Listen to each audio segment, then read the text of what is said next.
அஸ்ஸலாமு அலைக்கும். Hi friends, எல்லோரும் எப்படி இருக்கீங்க? இன்றைக்கி செவ்வாய்க்கிழமை. நீங்கள் லஞ்ச் அண்ட் பிரேக்ஃபாஸ்ட் என்ன அப்படிங்கிறத பார்க்கலாம். அதுக்கு முன்னாடி வெள்ளிக்கிழமை வாய்ஸ் இல்லாமல் வீடியோ அப்லோட் பண்ணியிருந்தேன். அதுக்கு நிறைய பேர் வந்துட்டு கோவப்பட்டிருந்தீங்க, அக்கா வாய்ஸோட வீடியோ அப்லோட் பண்ணுங்க, இல்லைனா பண்ணாதீங்க அப்படின்னு சொல்லிட்டு. எனக்கு வந்துட்டு 4-5 நாளாக த்ரோட் பெயினாக இருந்தது. அதோடய வந்துட்டு வாய்ஸ் கொடுக்க முடியாது இல்லையா, அதனால தான் வாய்ஸ் இல்லாமல் வீடியோ அப்லோட் பண்ணியிருந்தேன். ஸோ நீங்கள் கோவப்பட்டதை பார்த்துட்டு நானுமே வந்து பார்த்திங்கன்னா ஒரு 3 நாளாக வீடியோஸ் எதுவும் அப்லோட் பண்ணலை. ஏன்னா இப்போ தான் வந்துட்டு கொஞ்சம் கொஞ்சமாக அந்த த்ரோட் பெயின் வந்து நல்லா ஆகிட்டு வருது. ஸோ எல்லாருமே எனக்காக துவா செஞ்சுக்கோங்க. இன்றைக்கி ஹஸ்பண்ட்கான லஞ்சுக்கு நல்லா சுட சுட சோறும், இது கூட வந்து மட்டன், உருளைக்கிழங்கு, கத்திரிக்காய், முருங்கைக்காய் சேர்த்துட்டு மட்டன் குழம்பு தான் வச்சுருக்கேன். இந்த ரெசிபி வந்து ரொம்ப சூப்பராக இருக்கும். இது கூட வந்து பாவக்காய் ஃப்ரை பண்ணி சாப்பிட்டோம் அப்படின்னா அருமையாக இருக்கும். 2 ரெசிபியுமே நம்ம சேனலில் இருக்குது, ட்ரை பண்ணி பாருங்கள். இது கூட வந்து கிள்ளுபடியாக இருந்தது, அதை ஃப்ரை பண்ணி வச்சாச்சு. பொண்ணுங்களுக்கான பிரேக்ஃபாஸ்ட்டுக்கு இன்றைக்கி வந்துட்டு சேமியா பிரியாணி தான் ரெடி பண்ணியிருந்தேன்.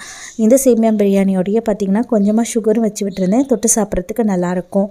இன்றைக்கான லஞ்ச் அண்ட் பிரேக்ஃபாஸ்ட் பார்த்தாச்சு. வீடியோ பிடிச்சி நாளைக்கு பண்ணிக்கோங்க. நாளைக்கு பார்க்கலாம். பாய்.